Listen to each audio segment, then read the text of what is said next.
you kind of walk us through a step-by-step process for building authority in this really crowded marketplace? Kind of like what are the foundational elements that every entrepreneur should kind of focus on to start that amplification? You said it was small tweaks. So what's the first kind of steps that people should look at? I think the first one is often overlooked because it's scary for people to claim this, and that is, what are you an expert in? Hmm. What do you do in a way that you do it for the person that you do it for that's unique? Sometimes that's about leaning into some specificity. Like you can't be everything to everybody. Entrepreneurs are not your market. Not on All the whole. stay-at-home moms are not your market. Yeah. All Yeah. marketers are not your market, right? Like Yeah. whatever you've been saying up to now. And I'll be the first to admit, Jenny, and if you're listening in and you're thinking, "Oh my gosh, I need to pick a lane and stick to it." Like, really, Melanie, is that what you're telling me? Let me just say this. There are different types of energies, if you will. There's different ways that people best connect with their audience. I use human design as one of the tools in helping people design their brand presence. And the way I do it isn't necessarily the way you have to do it. But when I was year 1.5 in my business, I remember struggling so much to get clients.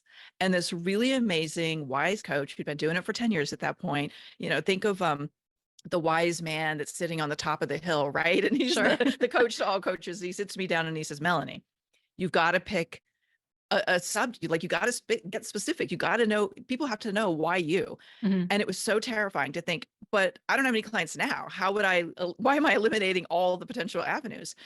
And yet, as I specialized and I honed in a little more and a little more and a little more, not only did I have more clients, but clients were willing to invest more to work with me. So I think the first step is you've got to be willing to hone in your message, hone in your focus, hone in who you work with and what you do in a way that as somebody's running across what you do in your messaging, they instantly go, "Oh, that is what I wanted for me." Hmm. And you have to be willing to put that specificity in your messaging. So the second piece of optimizing, if you will, your authority positioning is your messaging. Yeah. And you know this, you do Yeah. marketing in your sleep, right? Yeah. And we know that message matters, but for so many people who may be listening in today, or sometimes it's the cobbler's shoe, right? It's like, Hmm. I'm good at this for everybody else, but man, I'm having a hard time seeing the forest through the trees for my own message, which definitely is me. I always do better when someone else can reflect back to me the message Completely. that I'm stepping into.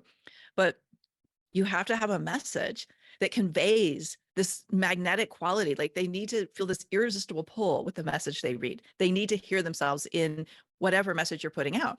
And if they're not hearing it, or it's not compelling and intriguing in a way, it's like, what is that? Yeah. That sounds so interesting, right?